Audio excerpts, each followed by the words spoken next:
Hey, everybody, and welcome to We Watch TV. It is the podcast about the TV that we watch.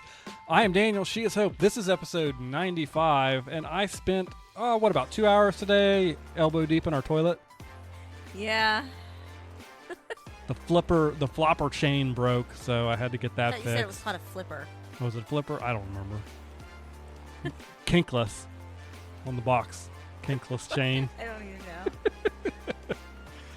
If you're a toilet repairman like I am, you know the struggle and turmoil of replacing the flipper and then also calibrating the chain so that it both flushes and also doesn't get stuck in the upward position. Well, it was really fun that when you discovered this little issue, see, I had off work on the day of this recording, and so I got to hear him screwing around with the toilet while I'm trying to sleep. So that was couple really obscenities really may fun. or may not have been exclaimed as I was half asleep, and just you finish your business and you go to hit the thing as you do, and it went. I just heard it go ka-junk and didn't flush, and I was like, oh man! I knew what happened before I even opened the top of the thing. And then at one point, he goes downstairs and it's still just running. Mm-hmm. And thankfully he came up and he's like, okay, the toilet's still running. And I was like, can we please fix this? It's just, why?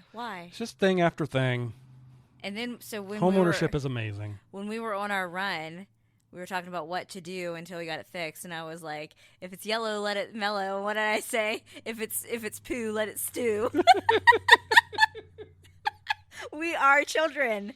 Well, I thought, okay, so when we were trying to figure out, we always like to do a little intro with you guys to open it. I was like, should we talk about Valentine's Day? And Daniel goes, no, I want to talk about the toilet. This shows you where we're at in life. This is I think this is the fourth flipper for that toilet since we've lived here. I keep track. They really, they put on the box, hey, this is going to last for a really long time. And it's just a bunch of crap. Literally. Let's flush this conversation away because we have a new show that is back, The White Lotus, Season 3 on HBO Max, or HBO, I guess. I got a bone to pick with them right off the bat. Where's our song? I don't know. It dropped on Sunday. It's going to air on Sunday. We have 8 episodes, and like Daniel said, my complaint, that's my one complaint from the premiere. I really only have one complaint from the premiere, and it's the song is different. I kept trying to hear, and I bet they do have it in there, like, if you're a musical person with a trained ear, please tell me, is there any, like, chords or a little bit of a loop to the original theme song? Because the season 1 theme song and season 2 theme song, I think, were slightly different. They were, but it was still it like was the in there, vibe. yeah. This is completely different, or at least it sounds completely different to me. And I was like, where? I think I was more upset about it than you, because I'm like, where's the theme song? You were extremely. I was very fixated on it. Fixated to the point of being unable to concentrate on anything else. I'm like, okay, well, are they going to get into it? Like, are we going to get into the actual theme song? We're not alone in this. Everybody else is like, why they changed the theme song. But they change kind of every season. Sometimes there are some through characters like Jennifer Coolidge, and then I don't know what his Uncle name Rico? is. What is his name? We I call don't him know. Uncle Rico from Napoleon Dynamite. Is it Greg in the show? I think it is Greg in the show, yeah. Watch it not be. Anyway, I'm not going to look it up. We call him Uncle Rico, Napoleon Dynamite. Hey, do you think I could throw a football over these mountains? Coach would have put me in the fourth quarter. We'd have been state champs, no doubt. No doubt in my mind. Before we go too deep into this, I do want to point out that we have actually covered both seasons 1 and 2 of The White Lotus. So if you're interested in hearing about those, you can go all the way back to February 3rd, 2023, our second episode of the podcast. That was one of our early episodes. Where we talked about seasons 1 and 2 of The White Lotus. So get that out there. Other than your obvious major complaint about... And your complaint. Well, yeah, about the song. What'd you think? One episode in. I mean, it's one episode in. Immediately need more. So, like I was saying, there are some characters that are through characters, but usually it tends to be a fresh new cast each season. We are seeing one of the ladies from the season 1 of The White Lotus. She kind of played the masseuse, and she looks like she's going to get some training. So let's kick it off. Let's see. Season 1 was in Hawaii. Season 2 was in Italy. Yes. And season 3 is in Thailand. And we do have season 4 confirmed. I saw on confirmed. I saw on Reddit I think or today that they had confirmed season 4 and it will be in Norway. They should really do Walt Disney World, or like you said, the Great Wolf Lodge. The Great Wolf Lodge would be pretty funny. Think of all the zaniness. But yeah, I thought it was really good. Great kickoff, great premiere. It's back to that wackiness that I like. Walter Goggins. I didn't even know he was going to be in this season till fairly recently. So we've got him in there. So he's always going to just be a scene stealer. Then let's see here. We have her name. The actress's name is Leslie Bibb. I just know her from the show on the WB. Rest in peace to that network. I think now it's the CW, and I don't even know if the CW I think still exists. She was on a show called Popular, but what most of us know her from is Talladega Nights. Hey driver, drive these. Every time I see that actress, I wouldn't have recognized her. I it. wouldn't have recognized her if you hadn't pointed it out. She has shorter hair in this, and then her name's like Michelle. I don't know what her last name is. I can't pronounce it, but she has blonder hair and she's kind of in that group, but she's been in a bunch of stuff. Like she's in that movie with McDreamy called Maid of Honor. She's done a movie with Ben Stiller. So she's an actress. She's always like shows up in movies, which I guess, as an actress, that's your job to book roles in movies. Yeah, and then we have Lucius Malfoy. What is that actor's name? Oh, I don't know. I just know him as Lucius Malfoy, and him trying to do a Southern North Carolina accent. Odd. Parker Posey, they're together, they're married. We have Arnold Schwarzenegger's son, Patrick Schwarzenegger, is in this as well. He's their weird, creepy son. And then other than that, I don't really know a lot of the other actors. Yeah. That are in it. So right off the bat, observation number 1 is we start off, and I think it goes 1 week earlier. So we start off with the one lady from season 1's presumed. I believe this is her son. Presumed. We don't know that son. for sure, but a lot of the context clues are pointing us in that direction. So he's trying to meditate, and he's like, "Ma'am, there's gunshots." So after the gunshots, we get our classic 1 week earlier, and then you have the staff waiting, like you always see. I feel like in both other seasons of White Lotus, and then you have the group coming in on the boat, getting ready to embark on their vacation. So Walter Goggins is with a woman. I just call her this is I think she's cute, but I just call her the teeth girl. And they do reference her teeth in the show. Do, yeah. So I'm not being mean when I say that. I don't remember her name. So we've got those two together. She talks like a machine gun. Yeah. We have the group of the 3 ladies that I'm guessing they're probably mid to upper 40s based, and one of them is like a quasi celebrity. I don't get the impression she's super famous. Yeah, but she's definitely got some. That's some what I wanted to talk to you her. about, because I felt I was maybe she's an influencer. Then I'm no, she's a little old for an influencer. Then I was thinking maybe some type of low key talk show type thing, like a talk show host. Yeah, maybe she yeah. started off with like influencing. That. I don't know. I guess older people can be influencers now too. And then we have the family from North Carolina. That's Lucius Malfoy and Parker Posey. And their 3 kids. And there's 3 kids. And let's Creep kick it off. Fest. Let's start Creep it. Fest. Yeah. Creep Fest. Let's Red talk flags. about them. Red flags. Okay. HBO. Why do we have to do this? Game of Thrones. Now this. What are we doing? So the 3 kids, I really, really hope that they are not biologically related children, and that at least the younger 2 are adopted. I think Patrick Schwarzenegger's character is their actual biological son. He's the one that's working with the dad. He's weird. He's creepy. But then the other 2 kids, this is why I'm saying, okay, if they're all related biologically, what in the flowers in the attic is going on? Do you know Flowers in the Attic? Yes, I do. I got no indication whatsoever from this episode that they were not all 3 their kids. Why did we all read Flowers in the Attic in elementary school? Listen. That's some weird stuff, man. If you know, you know. Anyway, Flowers in the Attic, basically, Too Long Didn't Read version. The brother and the sister, hook up because they're trapped in this attic by their abusive grandmother, and they, do it, okay? Got that out of the way. So there's just a lot of vibes. So we have the youngest brother, and they're going because the sister is wanting to write her thesis, which something's up with that. I'm sus with her. She didn't even go talk to the monk or whatever she was supposed to do. I don't know what's going on there. And she's like, well, he can sleep in my room. And then Patrick Schwarzenegger's character is like, no, the brother can sleep in my room. You wouldn't want them sleeping together because they're both developed like body, or I don't know, like basically It was real weird. It was our very first real introduction to his character, and it set the tone for his character, which is very strange. he's making the guy from season 1 that Molly Shannon was his mom that was like obsessed about getting moved to the suite that he booked. Like he's making this guy seem normal. Yes. He's making Theo James's character seem normal. Like this guy's creepy because then when he's in the room with his brother later that night, like he's just like walking around like naked and like still talking. Like I know brothers probably talk about like hooking up with girls, but not in the way this was done.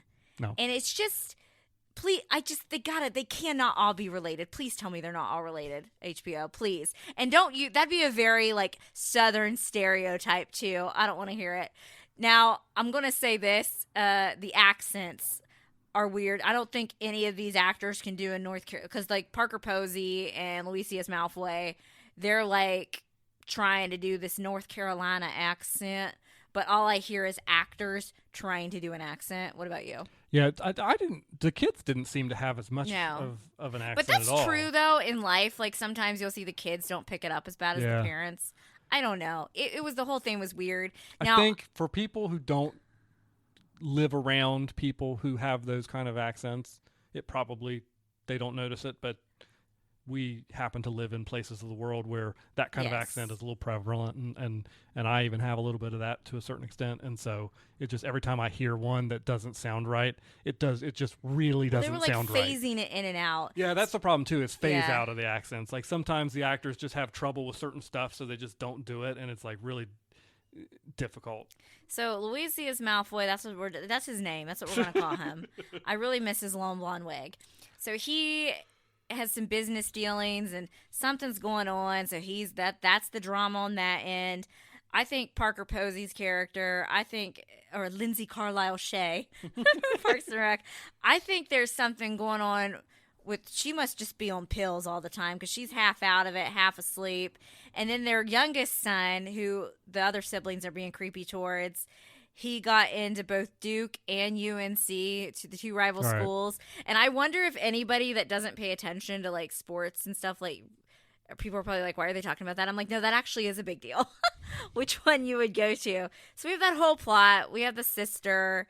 That's just that. They're my weird family. Something's going on.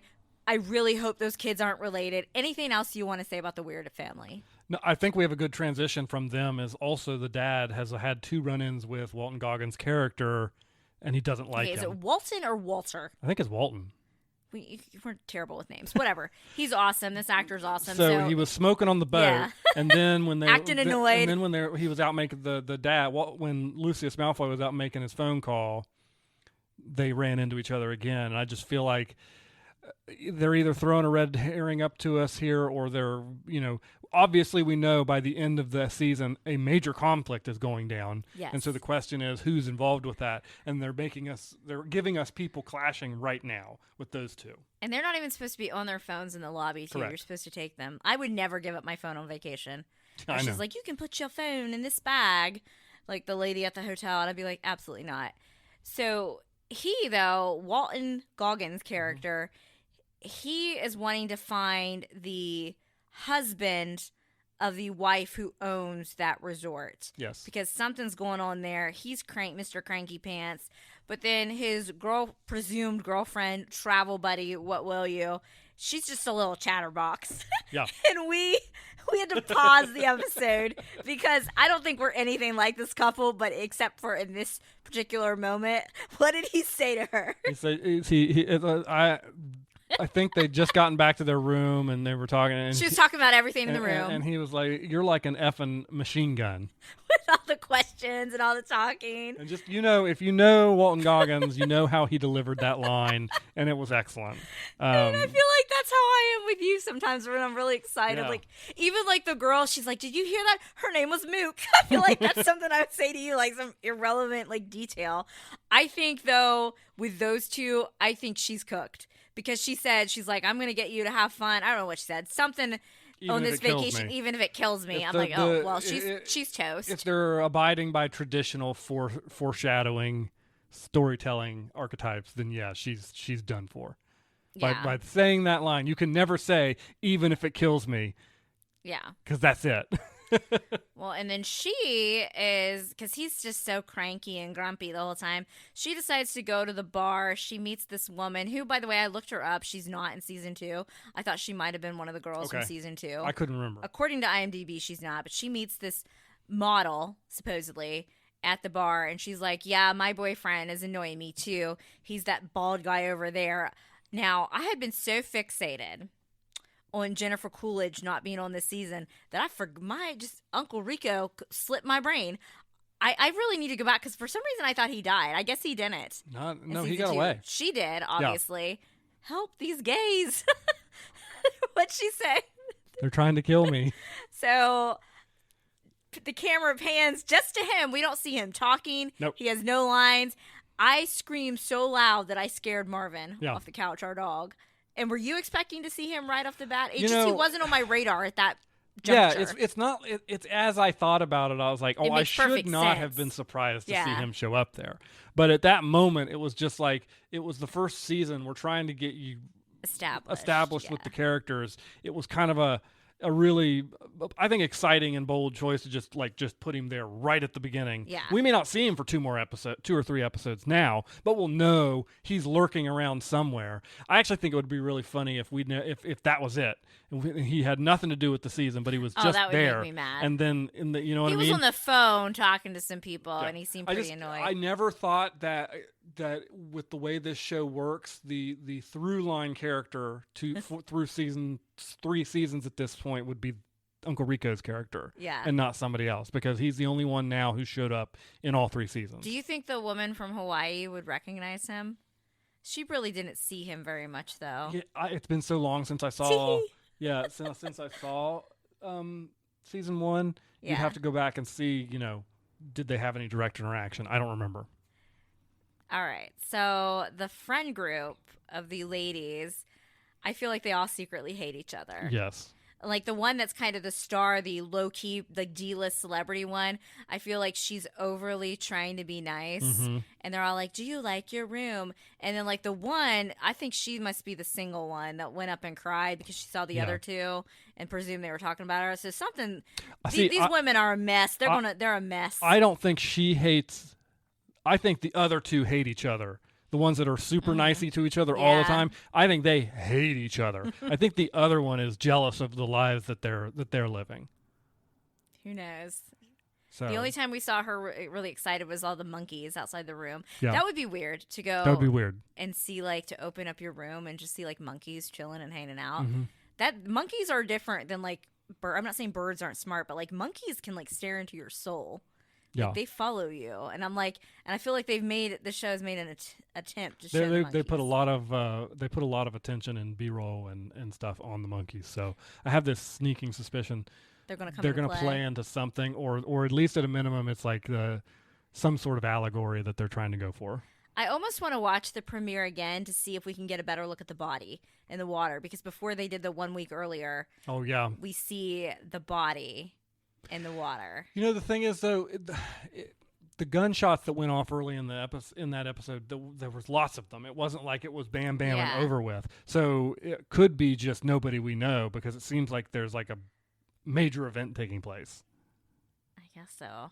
I don't know. I don't know where they're going to go with it. I'm sure they're going to connect it, make it zany, make it wacky, and I'm excited for it, even though they changed the theme song.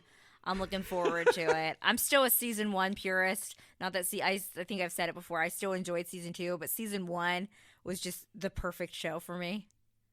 Yeah, season 1 was very good. I like season 2, but season 1 was better, in my opinion. We'll have to wait and see how this one finds us. All right.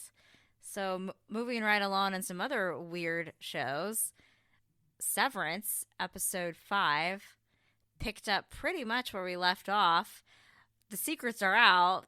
Helena has been compromised, and we now got some more information about really how important Mark is to the whole project, because basically they told you're gonna have to be like Heliar again, And she was like, absolutely not. I'm not going to be that woman again. Those people tried to kill me. They're animals. And I'm just sitting here like, I was so disappointed because I had really hoped that maybe her being down there and aware of it, maybe she would start to view the severed people, the innies, a little differently, because I felt like she was jealous of the connection that Helly R, her innie, had with Mark.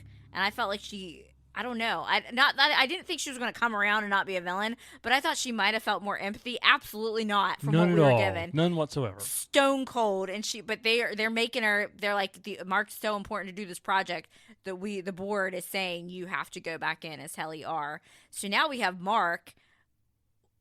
Suspicious. You and I were, yeah.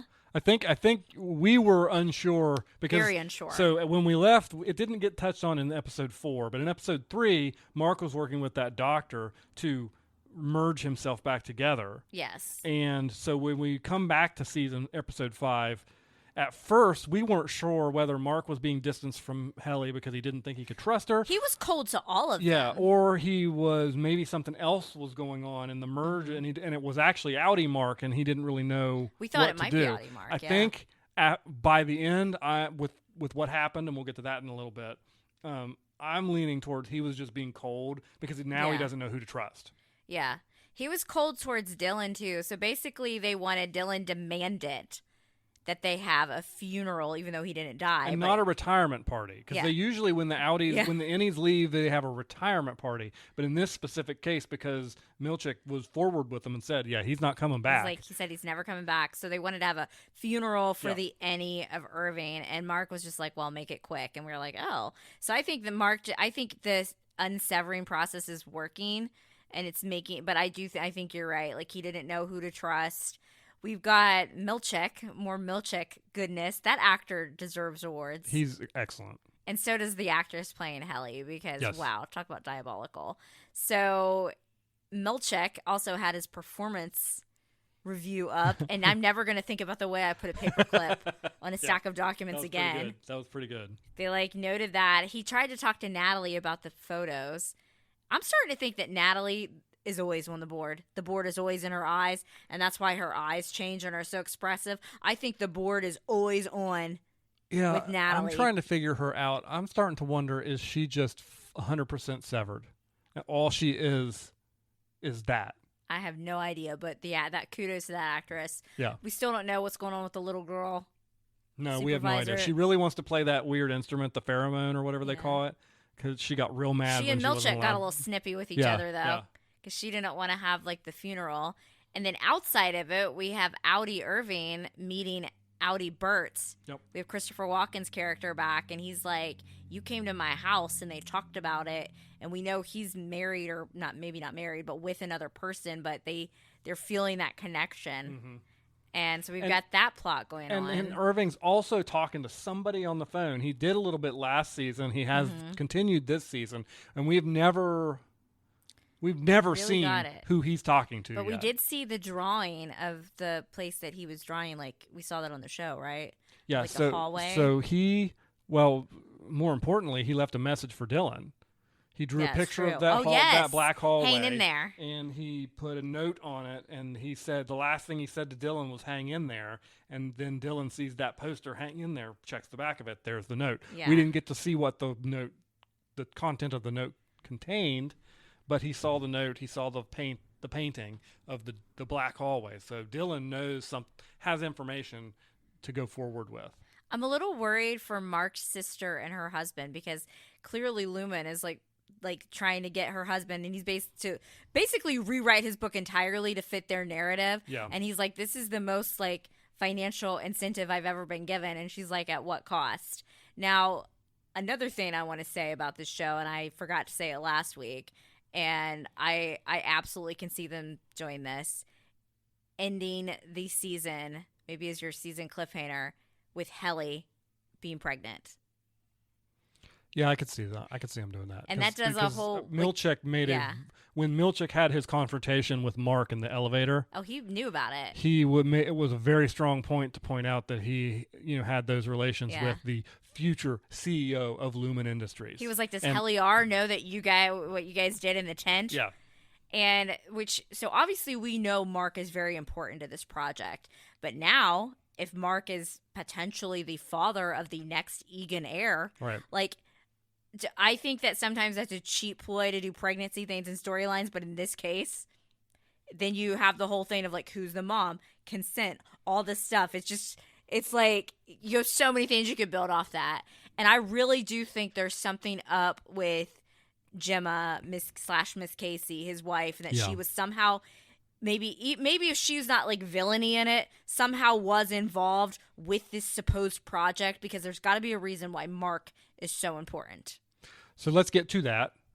End of the episode, Mark is leaving the work for the night. Or no, he's already at home. That doctor who's doing work on him is in his basement, but she said, hey, we can't do it tonight. Let's hold off. I think she's a little gun shy because of what happened the last time she tried this. So Mark goes up his steps and he starts phasing in and out of his house versus Lumen.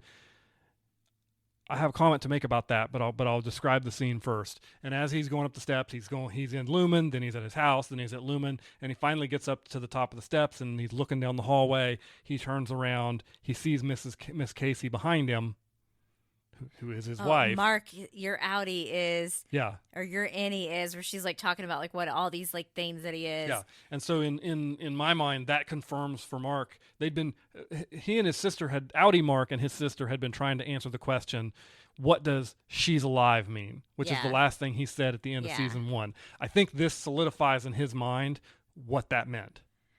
I'm so glad you brought that up, because I had totally forgotten about that scene because I was so fixated on a minor detail where he's like, we don't have any eggnog, probably because it's not seasonal. And Daniel's always making comments about how weird the outside world is. And I'm like, why would you want eggnog? Like, it seems like it's perpetually winter.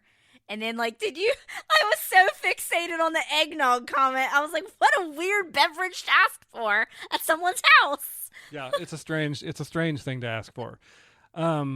I will note, so I've seen some TikToks, and the outside world, I'm not sure what to make of it right now. So first of all, several people on TikTok had noticed that in this season, documentation has been on screen long enough for us to see people's addresses and their state abbreviations. Oh. PE. PE is not a state. I was like, I don't know what state is that. There is no state in our current... Because PA is Pennsylvania, right? There's no state in our current allotment of states. Are we in the future? Is this some kind of dystopian PE. Universe? Yeah, so I'm wondering if it's a dystopian universe. But then, so I want to get back to Mark seeing his wife and the phase switching between Lumen Industries and his house.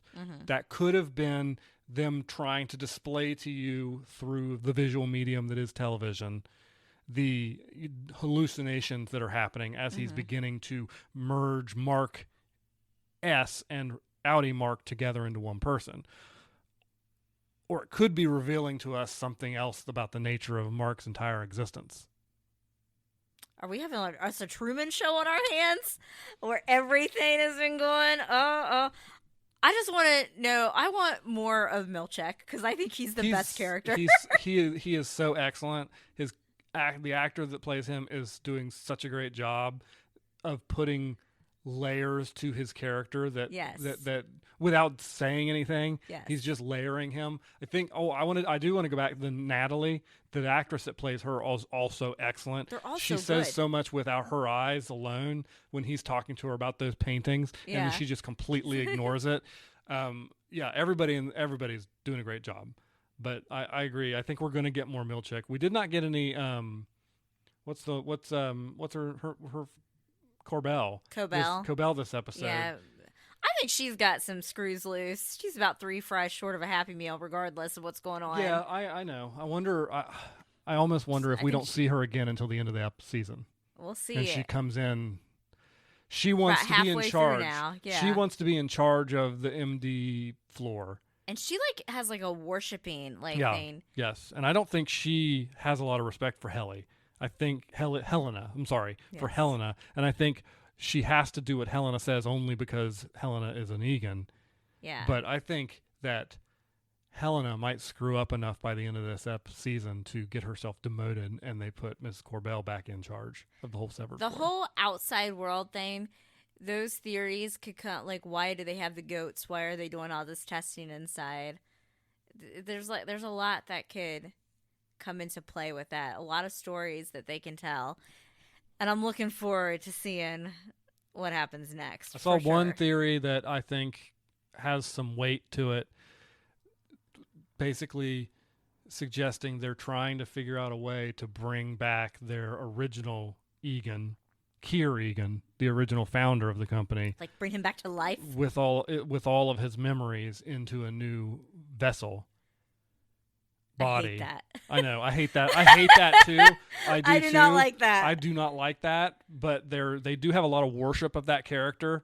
Yeah. And so I could. The tallest waterfall. Yeah. That's it. So I could see that being a plot point, but I kind of don't like it. You know all the TikToks lately of the Kendrick Lamar like Not Like Us dance. Yes. Somebody put that over the episode where Milchick's dancing around. It was perfect. It was from perfect. season 1, yeah. So, anything else for Severance? I think that's about it for Severance for now. I'm really looking forward to seeing where they go with it, and I think it's about to get a little crazy. I mean, this show's always been crazy, but yeah, I think they. I enjoy. Apple seems to be giving their shows freedom to just kind of do what they want to do and let them be the creative outlet they want to be. And I think that you end up getting stuff like this because of it. And Apple has been less trigger happy to pull shows. And so I don't think they've announced season 3 Severance yet, but I can't imagine with 5 episodes left we get any kind of resolution to what's going on here. Oh yeah, I can't see that either. Like, I just don't see it. I don't see it happening. So I will be interested to see how they wrap this season up and what kind of things. What somebody online said, and I agree. Every episode they give us more information, and it only makes the mystery deeper. Like we get a little bit more, but it's like so confusing. Yeah, the information is so confusing. Let us see your belly button. Yeah, the information is so confusing that it's like they're giving us more, and it doesn't. But it's not. The puzzle isn't getting any closer to being done. Yeah, I agree with that. So other shows, we still have not watched Special Forces. We do intend to buckle down on that and get it done. It's not that we haven't enjoyed it. It's just I have been so absorbed into Desperate Housewives. And Daniel, actually, speaking of our toilet issue, you made a Desperate Housewives comment. You're like, I'm going to go be like Mike the plumber from Desperate Housewives and go fix the toilet. I can't believe you said that. I'm full of shame in myself. So I finished season 4. I'm on season 5 now. Season 4 has the big 5-year time jump. I knew that was happening. And this show just continues to be bananas. And I'm obsessed. I don't like it that they keep messing with Mike and Susan, but I think they have to for, like, the sake of drama. I totally figured out the season 4 plot with the new neighbor lady and, like, her, like, kid that was, like, not really her kid. Clock that one. We had Luke from the OC show up, still romancing older women. Like... and I'm starting to wonder, maybe it was just because so many people show up on this cast, but there are so many actors on Desperate Housewives that were in Mad Men. Like, At this point, it's insane to me. So the new character that plays Mike and Susan's son, MJ, was one of the Bobbies from Mad Men. Ted Shaw is one of the neighbors. I think he's either Lee or Stan. I don't know which one he is. So then we have, of course, Duck Phillips, like the big Paul Young guy. Also Mad Men. I think there was somebody else that was on Mad Men. I'm like, wow, we're just this like Mad Men, but Desperate Housewives. Now, you come in and out of Desperate Housewives. What are your thoughts? The show's wild, but I'm glad that Carlos is blind because he got hit in the face with a brick during a tornado. I'm glad that I'm only coming in and out of it. But it's good. You don't hate it when you sit down to watch it. I think it's more fun because I have no context to what's happening. You'll be like, and I ask you not to do this. You will pause the show and like give me the 3 to 4 episode arc catch up that I've missed. You ask questions. No, I don't, and I don't want to know. You were like, I thought this woman's husband was in the freezer. Why isn't she in prison? And I was like, because she didn't have to serve time. She got away with it. All right, fine. Anything else you want to say? No. All right, guys. So next week, we're not going to have a regular episode for you, but we've got Suits LA that is premiering this Sunday, February 23rd. So in honor of that, we have a special Suits Supercut talking all about our rewatch, which is coming out for you guys next Tuesday. Anything you want to say about Suits LA? No, if you want to get caught up with Suits before Suits LA, but you don't want to watch all of it, then just listen to our supercut, and we cover all nine glorious seasons. All right. Anything else? That's it. Thank everybody for tuning in this week, and we will see you not next week, but in the future. Bye. Thanks for listening to this episode of We Watch TV, a podcast about the TV shows we watch. You can find more from Hope and Daniel on Instagram at We Watch TV Podcast. Drop us a line if you like the show, have a question, or a recommendation. You can find Hope on Twitter at Lil Runner and Daniel on Twitter at The Real Hobo Dan. Music for today's podcast was provided by Your Tunes from Pixabay. Artwork was created using the AI program Midjourney with prompts written by Daniel.